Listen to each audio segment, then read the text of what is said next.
covered in ashes when they left me bleeding. It's rise of the phoenix, forever succeeding. I'm keeping on grinding, my energy's rising. Transitional crashes no longer surprising. I gave it to source, the old me is dead. Destroying all curses, I live by the bread. I'm holding my head up, I'm standing my ground. The empress arrived, the loss has been found.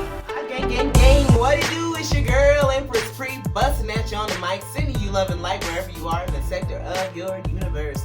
Welcome y'all to another episode of Let's Talk Baby. Today, I have my girl, Delightful. My name is Delightful. I have 4 beautiful kids.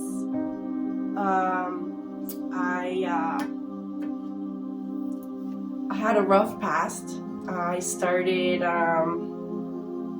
doing drugs at a young age, and then led up to me losing my 2 children.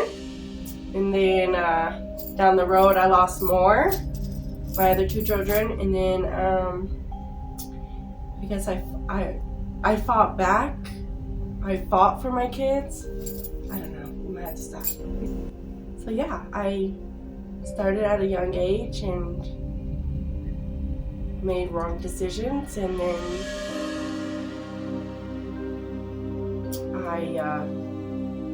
I couldn't deal with the pain anymore, so I got sober and got my kids back. Well, I'm still in the process, actually.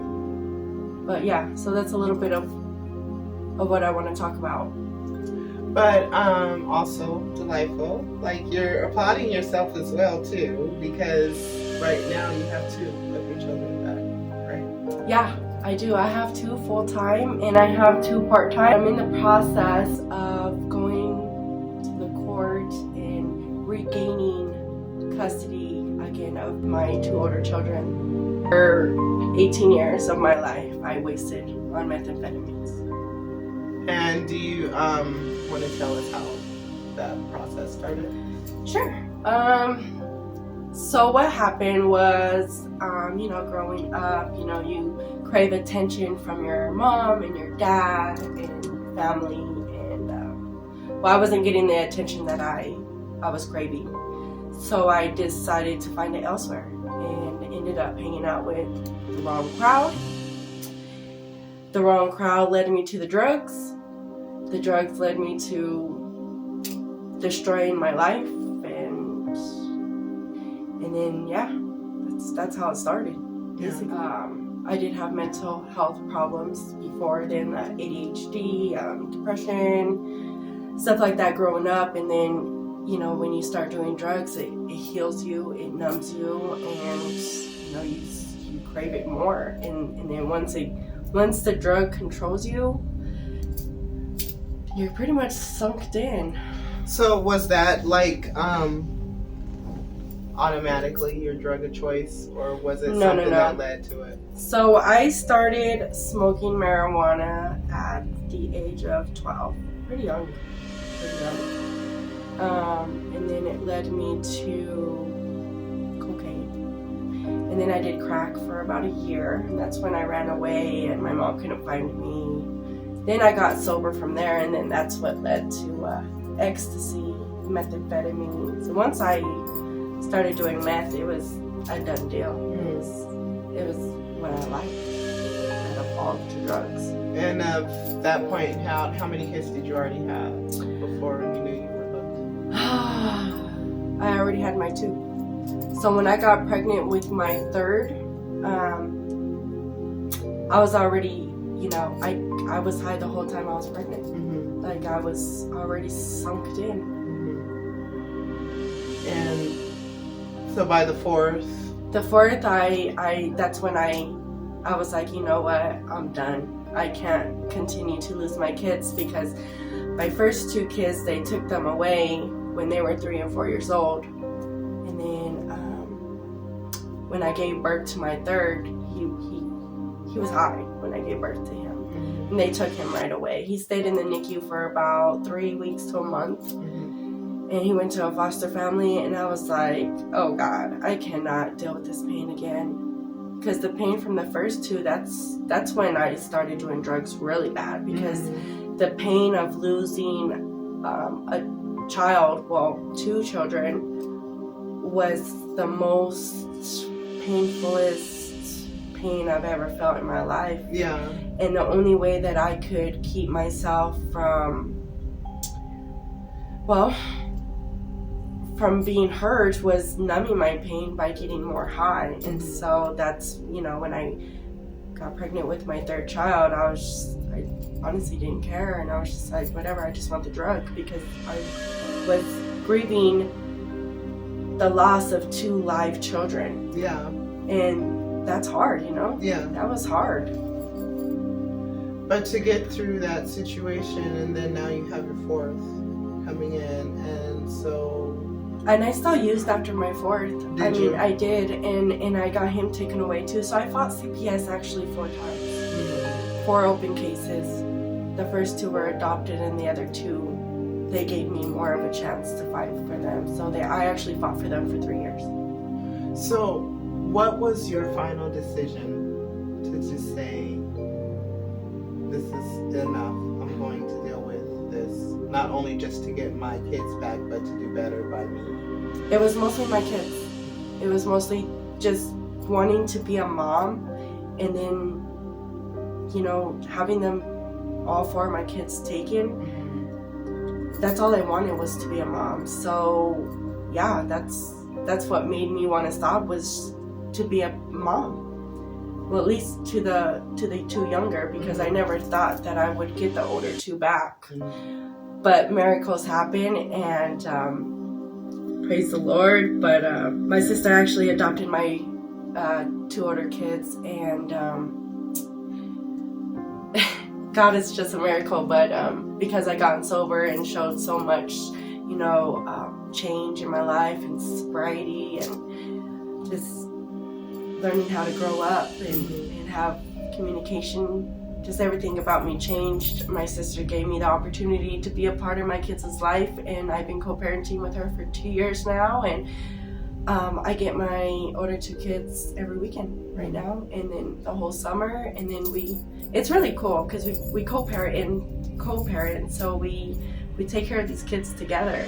And then with her being okay with me eventually getting them back if we can, which is right now is not looking too good, but it can happen. Right. It will happen. Yeah. I just gotta keep going that direction. Yeah. I do have full custody of the 2 younger ones. Yeah.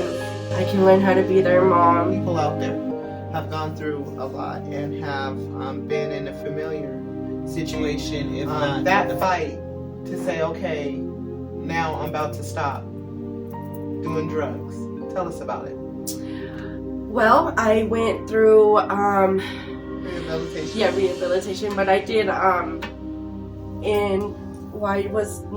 was an outpatient, and I did that for a couple years, and I got close to my peers and my peer specialist and my therapist at that time, and just the support was the number one thing that helped me get sober, and it was my family. And then that's it. That's just the support, and then rehab, in like telling myself, like, I'm strong, I can get sober, this is what I want, my focus is my kids, and that's where I went. That's how I kept going. Are there any programs or anything that still would suggest? Yes, I would recommend Mile High Behavioral Health is one rehab that I went to. Also, and then the peer advocate, like the peer specialist, like they're very helpful. Like if you're honest with them, you don't have to go into detail, but if you're honest with them, like they will help you. Mm-hmm. They literally will. And it feels good to be around people that are actually walking in your shoes, fighting addiction, or because it's hope. There's hope out there, and there's faith. And it's also not only were you just fighting addiction, but you were fighting finding you once again, so you could find getting your kids back.